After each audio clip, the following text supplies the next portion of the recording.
Good evening. I'm Dr. Megan Rose. I'm a transformational psychologist, a pagan scholar, an eco-spiritual priestess, and a holistic healing practitioner. I specialize in assisting highly sensitive people to ground, validate, and cultivate their extraordinary gifts and experiences. I call my work Normalizing the Paranormal. I'm also the executive director of the Entheosis Institute, a nonprofit organization devoted to supporting people in cultivating a lived experience of their divine self through art, education, ecological exchange, and community development. However, I define divine not as a transcendent state of being that demonstrates what I call the three big ohms, omnipotence, omniscience, or omnipresence, but instead, divine is the fully realized potential of an individual or a group that has devoted itself to the greater good, a just and equitable world that works for everyone. And at the Entheosis Institute, we hold that the realization of the divine self, or what we call the entheotic state, is not an exceptional experience reserved only for a rarefied few, but the intended birthright of all people on this planet at this time. Tonight, I'm going to share with you my decades-long research, both scholarly and personal, into entheosis, the art of awakening our divine self. And I'll also share with you some cross-cultural spiritual technologies for awakening the divine within. So, what is entheosis? Entheosis is a term that that is derived from the word entheos, or the idea of the divine being within. So it's to be filled with a god, goddess, one's divine self.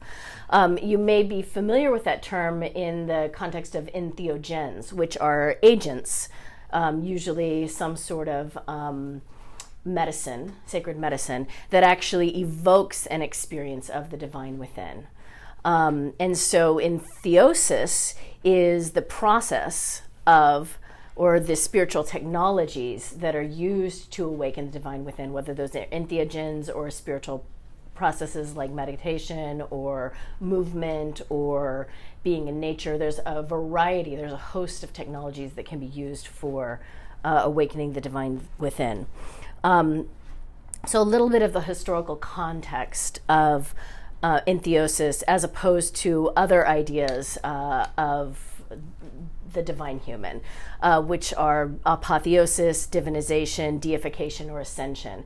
So in all of those, which you hear about a lot when people are talking about Christed, or they're talking about the idea that you're being raised to the level of a god, which happens sometimes in euhemeristic teachings, where there's this idea that, for example, Isis was once a queen that was raised to the level in a sort of apotheosis practice. She was raised to the level of being divine.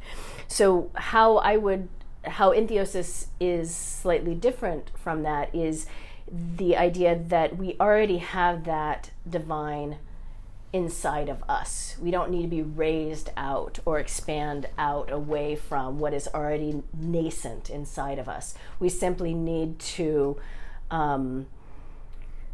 look within, to take on the process, take on the devotion to awakening that within. And the idea of this divine indwelling is not really a new thing to this talk or to my research. It's there in a variety of different ideas, whether you're looking at when Jesus talked about the kingdom of God is within.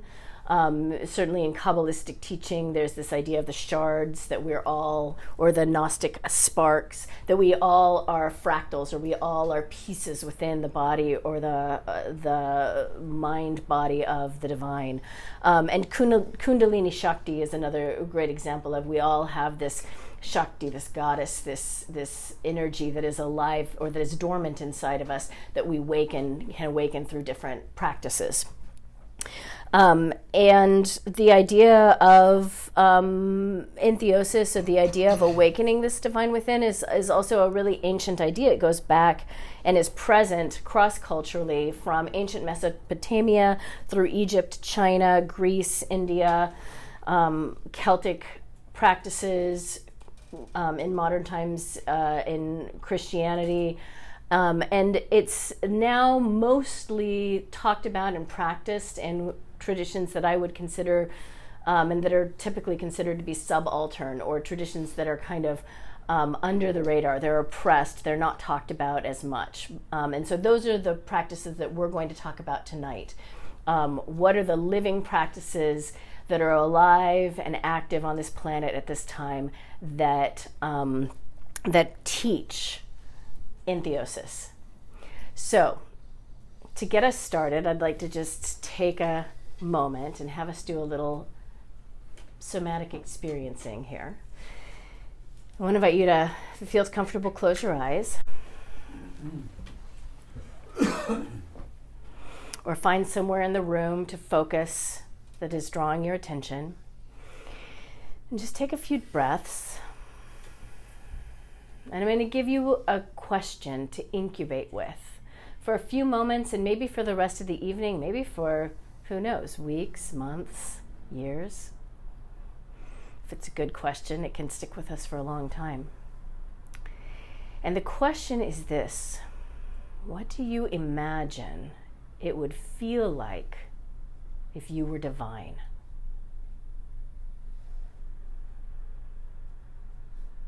And just take a few breaths. What would it feel like to be divine?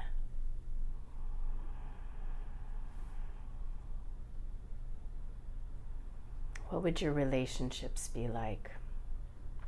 What would your thoughts be like?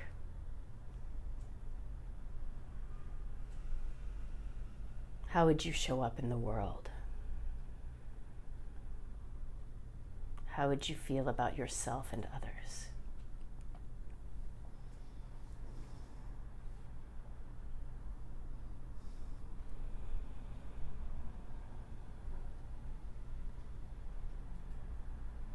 And notice if there's a specific place in your body where you might associate that divinity arising from, or originating in.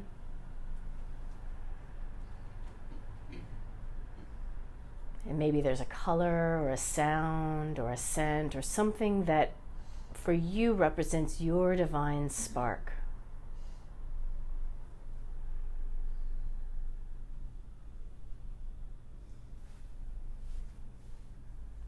So I want to invite you to just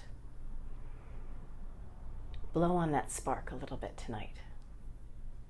Hold on to it. Get curious about it. And if you're not seeing or experiencing anything right now, just imagine, what would it be like if it were there? How might you want it to show up?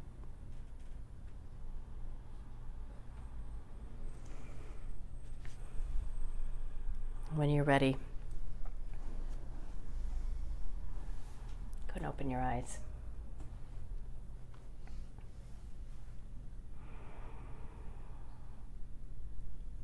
So I got really curious about my divine spark really young. I was raised in a Pentecostal Christian tradition where one of the practices that we regularly did was to invite ourselves to be filled with the Holy Spirit. And that expressed in a lot of different ways. We spoke in tongues, we laid on of hands, we moved with the Spirit inside of us. I'm looking back, I think, oh, we were channeling. We were inviting this divine Holy Spirit to come into our body and to see through our eyes and to move through our limbs and to speak through our mouths, to touch through our hands. Of course, we didn't understand it as such at the time, but that's really what was going on. And so I kind of grew up in that field. I grew up in that kind of a environment where it was very common to invite a energy that was greater and bigger and sweeter in a lot of ways than me to come in and indwell and be part of me. And that really shaped the trajectory I took in life. You know, I went to a Bible college to study religion, because when I started getting older, I realized, well, Christianity has got some issues, but this divine spark, you know, but this divine spark is this sweetness, this clarity is, it's true, it's real, it's solid. And so I ended up going to Bible school, and then I went to seminary to try and understand what this energy was that was moving through me, that I learned pretty early on wasn't unique to Christianity, wasn't unique to my upbringing. And as a result, I was led eventually to yogic practice and to this experience of the Holy Spirit moving through my body.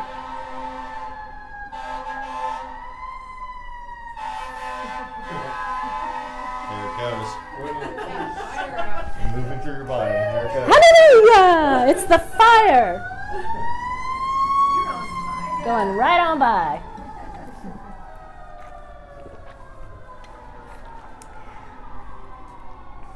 Tongues of fire, Pentecostalism, not entirely, you know.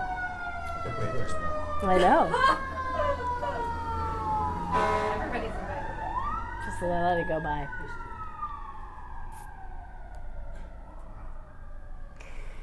So I took my first yoga class, and I'm laying in Shavasana at the end of class, and all of a sudden I feel the Holy Spirit moving through my body, which I hadn't really felt since my teenage years, because that's when I stopped going to the Pentecostal church.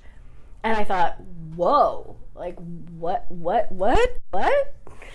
And then I became obsessed, of course, with understanding energy work and the subtle body, and trying to figure out how it was that this spiritual experience that I'd had as a child was alive and moving through me in a totally out of context. And that led me into a whole rabbit hole of studying body work and energy medicine and intuitive guidance and like 22 different modalities later. I was still trying to understand this. And so I took initiation into a mystery school and began to study more of the sort of ceremonial higher magic aspects of this. And that led me to this lovely ritual called a calling upon. And a calling upon is a ritual where you start in your mundane consciousness and you call upon a deity to come down and move through your body. And I started doing that because by that time I had a practice as a holistic healing practitioner, and I was working with people, and I thought to myself, you know, this is really cool working with people, and I feel like I'm doing a lot of good, but like, how much more good could I do? Me always, you know, curious and experimenting in the laboratory of me.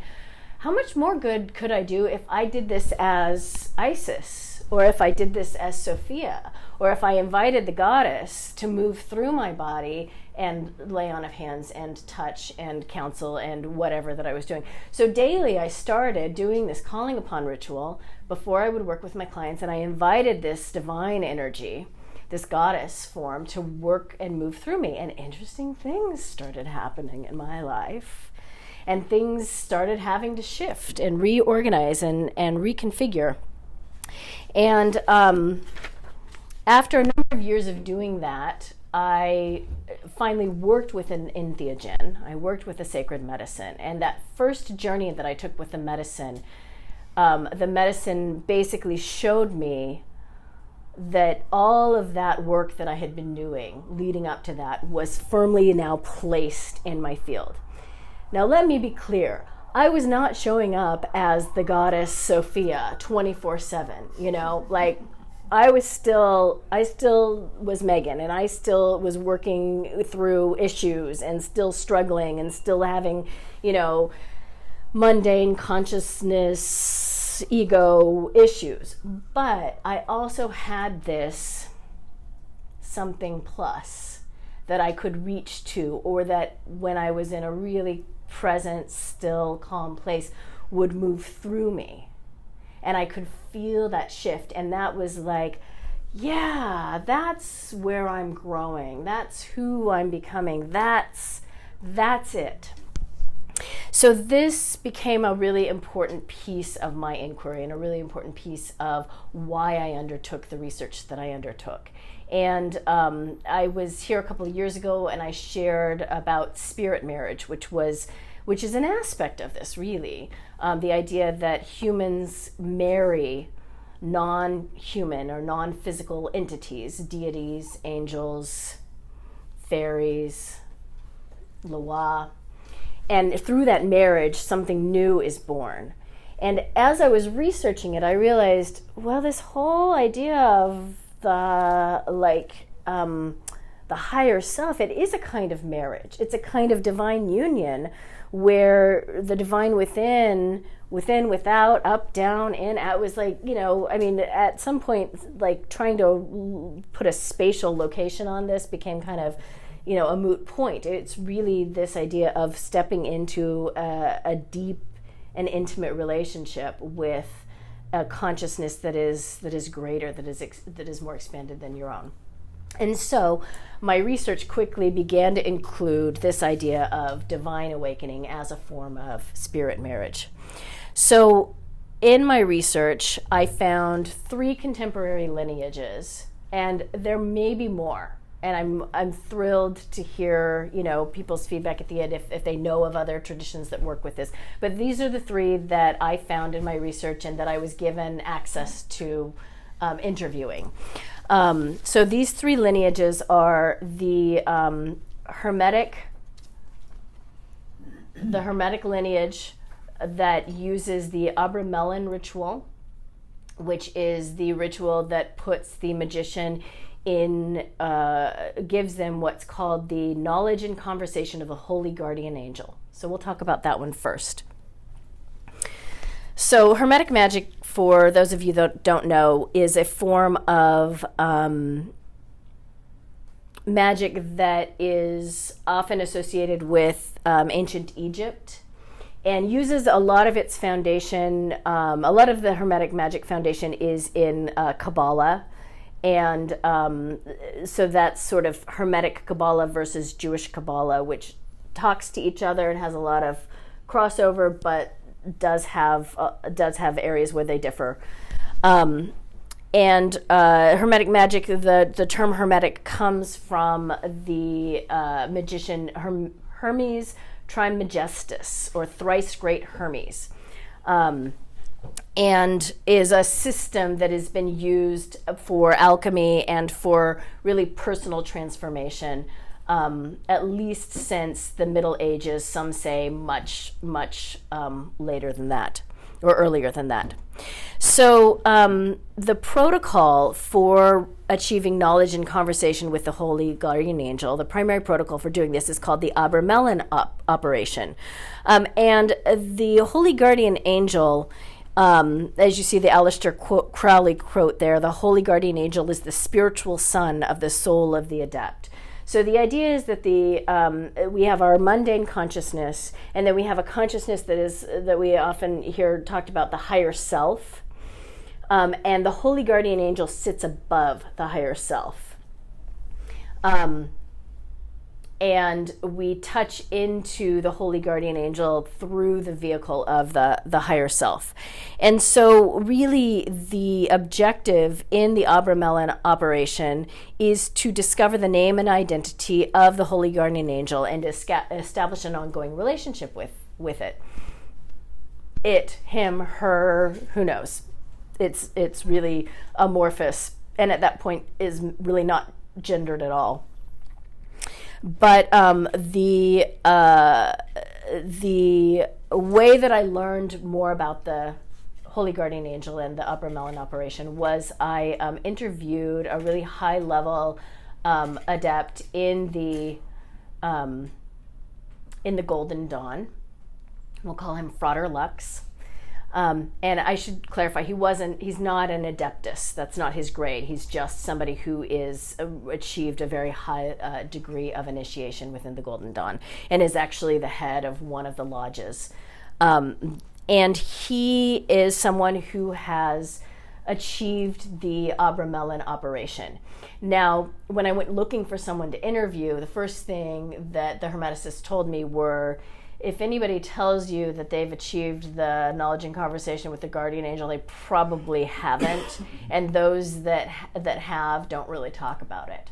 But due to auspicious circumstances, I was introduced and knew this person who had performed this operation successfully. And you can perform it unsuccessfully, and it can be, as he explained to me, it can be really shattering when you do, because that the operation for finding the name of your holy guardian angel can take months, if not years. And in his case, he went through, I think it was like 3 years of reconstructing his life to create the hermetically sealed, that's the hermetic container through which he could clear out. He talked about how he really had to like deprogram and detoxify himself from his wounds and from his assumptions and from all of these things in his mundane consciousness that kept him from really stepping into a relationship with this expanded self. And in the Golden Dawn tradition, there isn't a list, like in some other traditions, of who this divine being could be. It is as unique as you are. And the name and the identity and the voice is as unique as you are. So it's a highly individualized and very intuitive process that you go through. And the Golden Dawn gives you some great, and the Abramelin operation gives you a lot of great tools that you can draw upon to help discern that voice. And that became really a key piece of the journey that he went on, was developing the discernment so that he could discern when a guide or a spirit was speaking to him versus when it was like an ancestral voice or his own egoic consciousness. So that's a big piece. And after those 3 years where he literally reconfigured his life, he said he would go to work, he would come home, he would do ritual, he would go to bed. He would get up the next morning, he would go to work, he would come home, he would do ritual, he would go to bed. He said he had zero social life during that time. He did just the basics of what he needed to do so that he could be, and he said his home, he rearranged it so that the temple was his bedroom, and he would go in the bedroom and he could just do ritual in the bedroom, and he slept in his living room, so he kept that room really clear of any distraction. And he did this really, routinely for 3 years. And then he went in for the actual Abramelin operation, which is a 3-day ritual where you're basically sealed in a space, in a room, and you do certain rituals that you determine, sometimes ahead of time, and sometimes they're the rituals that come to you while you're there.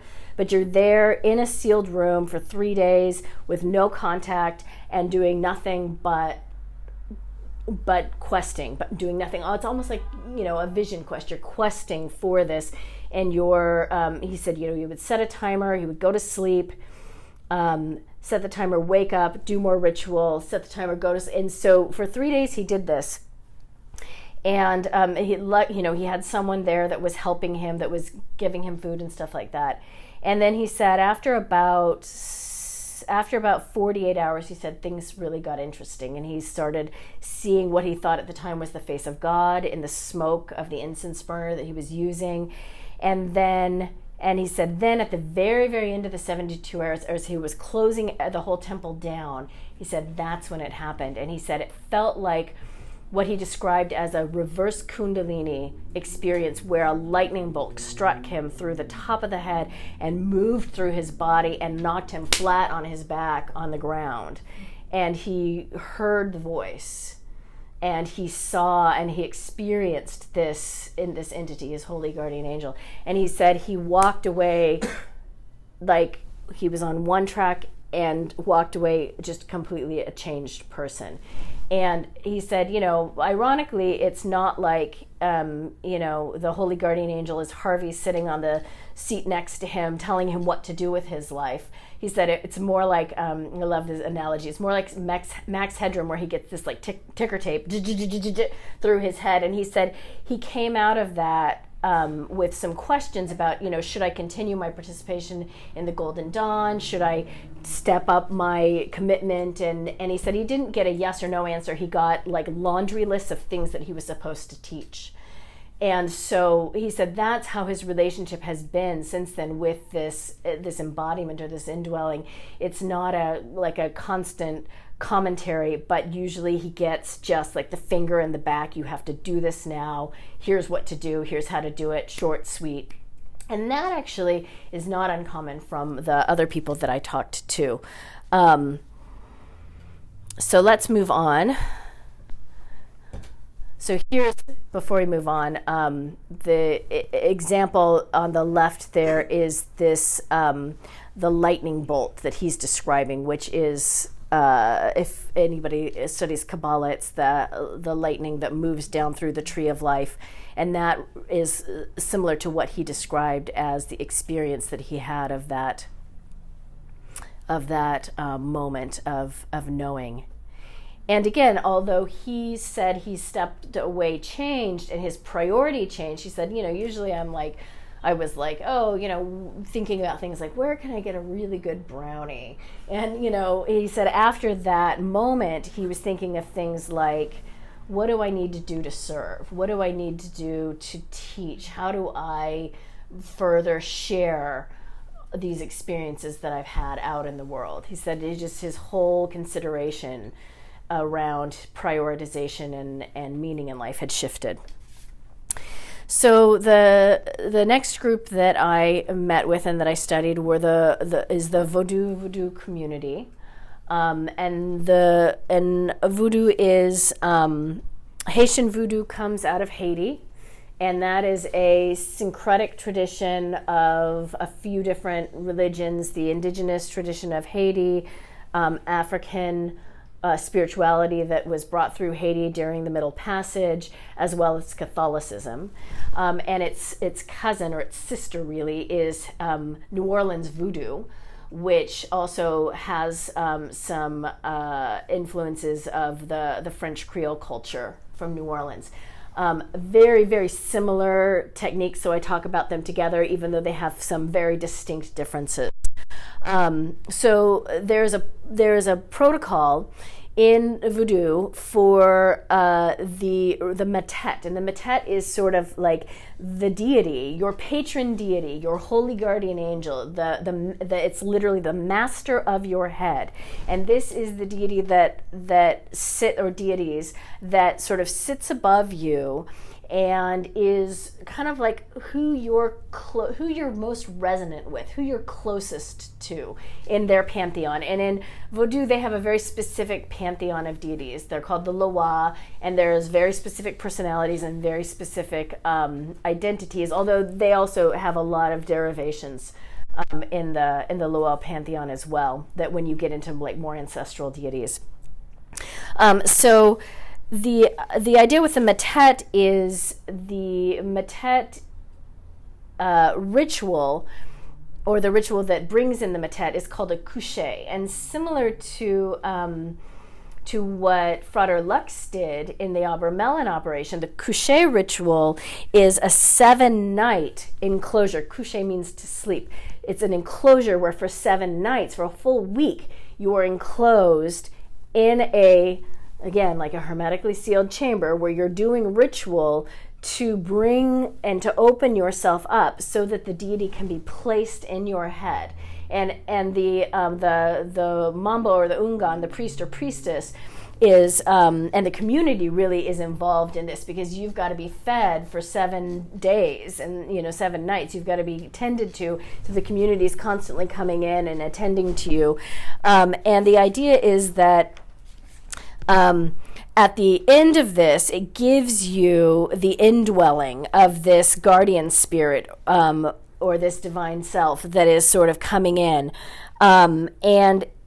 And although it's similar to the idea of a patron saint or a holy guardian angel, it really, the difference is that, as it was explained to me, you can have more than one. So you can have maybe a little cocktail party of deities in your head. And I think they might be placed at different times, because you can go to coucher 2 to 3 times or more. You can do this ritual, but it's very costly. And so one of the interesting things is that in the Vodou tradition, sometimes people will go through a spirit marriage, or the mariage loa, and marry a spirit, which is just like a wedding ceremony. It's a day long. You exchange rings, you have cake, you bring a dress, you exchange vows with the deity, you wear, you make promises, kind of like a wedding ceremony. That is a lot less expensive than going through an entire 7-night coucher, which can be very expensive. So some people will do a mariage loa, or a spirit marriage to a loa, instead of the coucher, because they can't afford it at the time. And also the coucher, as I understood it, is a prerequisite for being a priest or priestess in the Mambo or Ungan. But again, it's this idea that you are opening up your mundane consciousness and inviting a deity to indwell inside of you, that you then have this intimate relationship with, that you are essentially setting aside nights of the week or of the month to be with this deity, and they're kind of co-walking with you. And although you may, so the interesting thing is, although you may think you know who your loa is, you have an affinity for one, like maybe a love goddess or a warrior goddess, you may even have had a divination, because that's usually how the matet is brought to you. You have a divination with the priest or priestess before you go in, and they say, oh, this, Chango is your matet. Well, Chango's not voodoo, but anyway, Erzuli is your matet. When you actually go into the coucher, that might not actually be the deity that comes into you. So the Bloody Mary, who's a voodoo queen in New Orleans, said this great quote. They claim you, you don't claim them. The same thing with the marriage. They ask you, you don't ask them. They choose you for whatever reasons they see in you. Maybe it's what you can do with them. There's 1,000 different reasons why the spirit would choose you. Maybe it's also because you're the right one to carry that in the house. And it's missing in that house. The house is sort of the community. So there's 1,000 reasons why you might get chosen, and different reasons for why maybe one might want to marry you versus indwell. So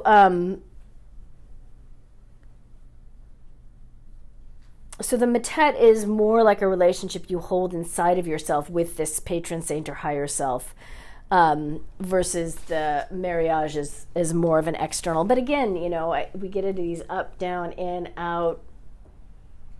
And I think, spirits aren't really bound by the physical dimensions we are. So does it really constellate like that for them? I don't know. What I do know is that, as I probed the topic with them deeper, that Mary said that, for the uninitiated, it is kind of hard to grasp, that the distinction between the two is not really meant to be understood academically. It really comes with an experiential knowledge of the practice. And so, it's really actually in those blurry in-between spaces that the spirits are waiting to reveal themselves the most.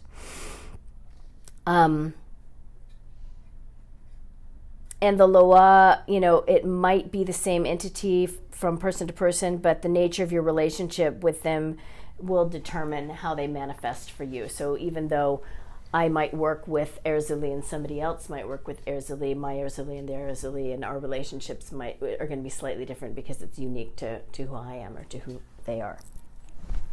So here is an image of, these are head washing, which are a preliminary step. And it's this idea of getting your head, getting the cobwebs cleaned out, getting the old programs, getting the neuroplasticity sort of open enough so that you can receive something wiser, something bigger, something greater than your own sort of trauma body that you're carrying around, that we're all carrying around. So the third and final group that I studied, tradition that I studied, are the Shakta Tantrics. So Shakta Tantra is the tradition that comes out of India that focuses on goddess worship, Shakta or being Shakti, and the idea that we all got here through the legs of a woman and through the birth and the womb of the divine, of the feminine. And in the Shakta Tantric worldview, that's how the universe got here as well. The idea that the universe is birthed through the divine feminine. And in Shakta Tantra, there is this idea of the Ishta Devi or Deva. And that is, again, like the Loa, it is the deity that is your patron saint. It is the deity that you are most alike. It's the deity that covers you or informs you or speaks to and through you. And similar to the holy guardian angel, although the pantheon of Hindu deities are a little more fixed, if you study Shakta Tantra at all, there's also tens of thousands of yoginis and deities that it could possibly be. So there's some fixed forms, but then there's also very unique forms. So it can be quite an undertaking to find one's Ishtadevi. And I interviewed in this tradition a yogini whose name, who we'll call Kama Devi, and she had gone to India as a researcher to do her PhD dissertation in anthropology. And while she was there, what they call in anthropology, she went native, and she had begun to study and to initiate into the Shakta Tantra traditions. And she's in North India, and she's going around, and she meets a woman there, her Saki, who is a Hindu woman who is convinced that she's not really there to do research. She's actually there to discover who her Ishta Devi is. And so she takes Kama to every temple, trying to find who her Ishta Devi is, trying to get her in front of the murtis or the statues so that she will experience something that will indicate who this Ishta Devi is. And she said that they've been doing this for weeks, maybe months.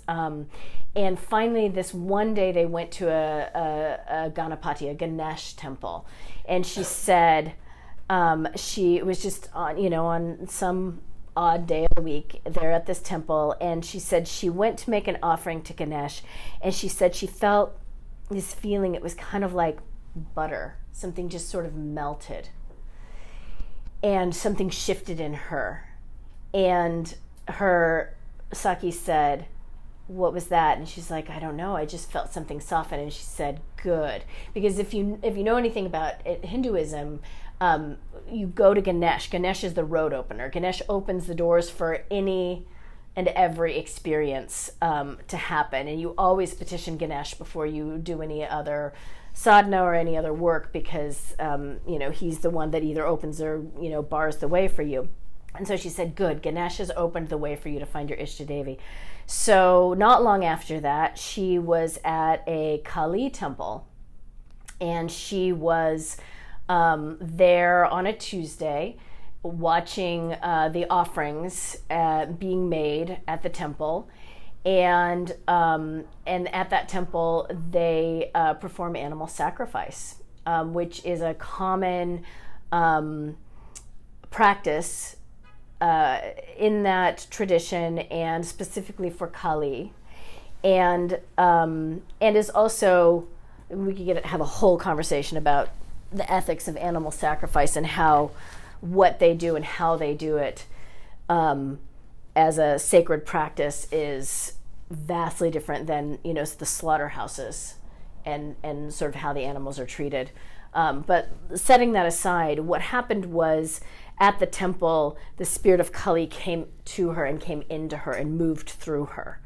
And this was how her Ishtadevi manifests. Kali just sort of grabbed her and said, "You're mine, and you've been mine for lifetimes, and I'm glad to have you back." And so, here she is. She says, it's the journey through all the elaborately differentiated versions of deity that brings one into a sensory engagement with the myriad ways in which deity manifests. And this ultimately leads you to the understanding that the deity resides within.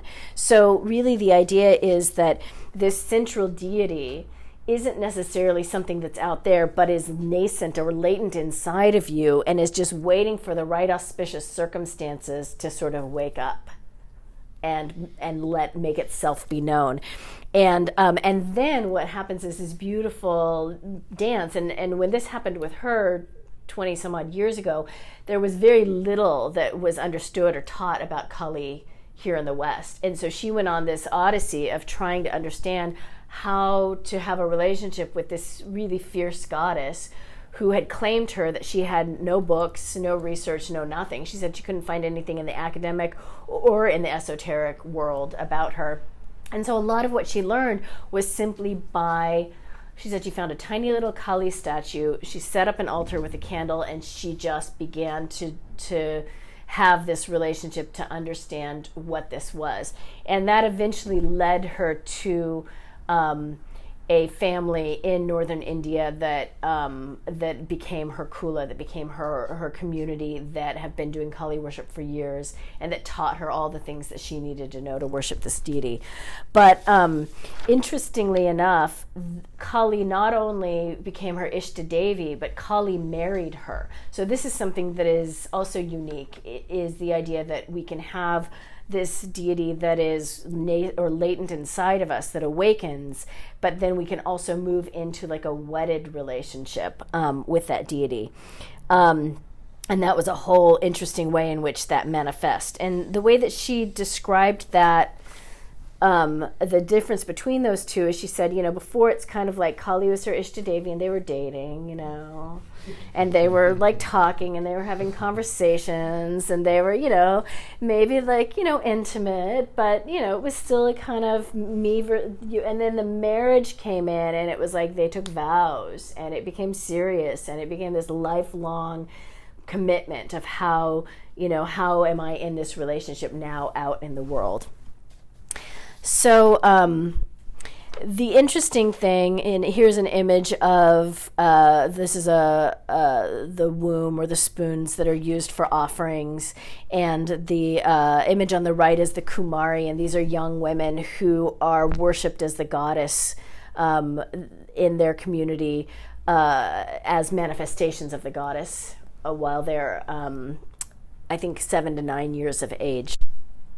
And they're seen and celebrated as goddesses incarnate in flesh. So the idea that this is not some weird, unique thing, but is an active, living practice. So what? So it's happening in these places. It's all over the world. There's this idea that we have the divine within. But what do we do with that, right? What do we do with that as 21st century, mostly Westerners that, have jobs and live our lives and do our thing? I would offer that, the idea of the divine within is this, usually we orient towards that as being this sort of heightened state.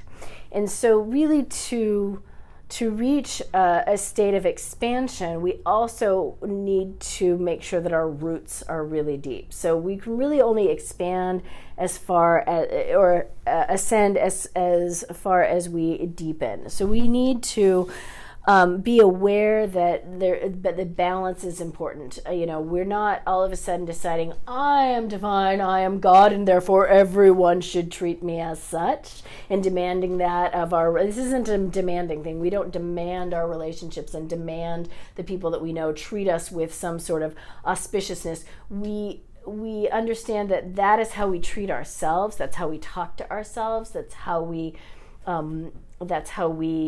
aspire to be, and that to do that we also have to do the work of going into the shadow. To access the divine, we must also be willing to face the infernal as well, within us and around us. So this is a lot more than just shadow work. It's really this idea of moving into the underworld and disentangling for ourselves, for our ancestors, for our communities, disentangling whatever it is that we're holding there that is impinging upon what the growth that's impinging upon our growth, and that doesn't mean that we exercise it and shun it. It means we transcend, we include and transcend. We bring it in, we understand it, we embrace it. It becomes part of this process of the awakening the divine. And what happens as a result of that is our identity and our ego becomes much more porous and much more flexible, because that the attachments that we have to the stories or to the wounds or to the dramas become less and less attached as we identify them, and we invite in the divine, and we allow those things to dissolve. We allow them to no longer lay claim to our sense of self anymore. So there's a few guidelines that I think are important to, a few cautions, really. And I started touching on this when I was saying, we don't walk around saying, I am God. Self-aggrandizement, especially here in the West, where we're really all about building brand me, can be a slippery slope when we're talking about divine within practices, because you have this really powerful experience with this aspect of you that is you and not you, and all of a sudden you're like, wow, I'm all that in a bag of potato chips. The problem with that is that your spiritual achievements are really nobody else's business.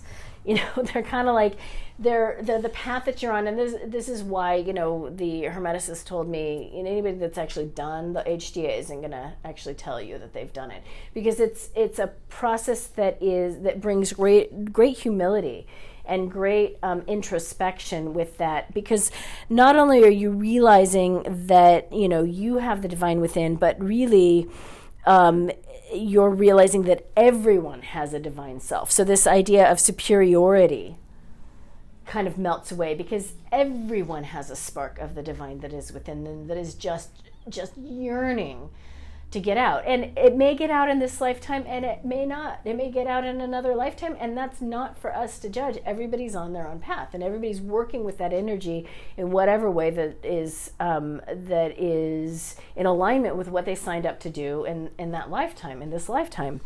So this, so this idea of needing to compete, well, I've got more, practice or more sadhana or more, clarity, that it all these things begin to fall away. And again, these are all very antithetical to a sort of build brand me. My brand is bigger and truer and brighter than yours, and all of these things that fall under the auspices of spiritual materialism here in the West are really antithetical to this practice of the divine within, which is a very internal, very private, very personal practice. And the way that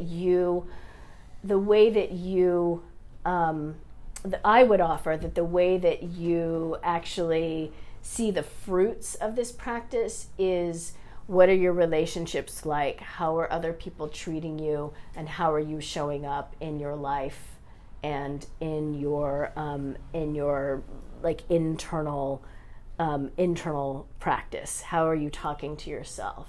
How are you feeling about yourself? Those, I think, the fruits of the practice come in more subtle ways, where the subtle shift in how you're showing up with yourself begins to then be mirrored in how other people are treating you and how you're interacting with the world. So guidelines for practice, if we want to begin to cultivate this relationship with this spark within. I think the first and foremost is devotion to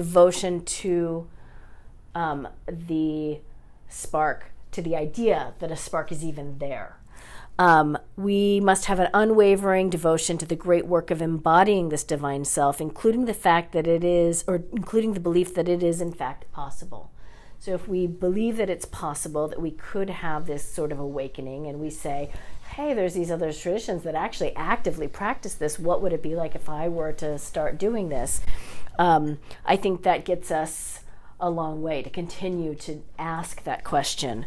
The second key, I think, that we need along the way is discernment. Like we talked about with Frater Lux, we need to be able to discern what is the still small voice that is speaking to us or through us versus, what is the voice of an ancestor or a collective field consciousness. What is Facebook trauma or media promotion or what else. So we need to begin to discern the internal and external influences, including the thoughts, habits, ancestral patterns, cultural influences, and the subtle realms that we encounter daily. And finally, it requires discipline. We really need to develop a kind of discipline which we need to be open to the idea that it may transform our lifestyle, our relationships, our career, our belief about, and our sense of self. And finally, one of the key aspects of discipline is learning the power of silence. One of my teachers, Orion Foxwood, says, although knowledge is the beginning of wisdom, silence is the beginning of power. And so, again, this isn't about promoting this idea that I am divine. It is honoring the divine that is in everyone around us, whether it's clearly manifesting or not. Honoring that this process that I'm in is a very internal alchemical process, and really holding the process in this sort of internal cooking, alchemizing like a pressure cooker, where it just continues to get more and more refined as we hold that in. Thanks for watching Entheosis, Cross-Cultural Spiritual Technologies for Awakening the Divine Within. To learn more, or to schedule a free Activating Entheosis consult with Dr. Megan Rose, visit meganrosephd.com/entheosis. Thank you.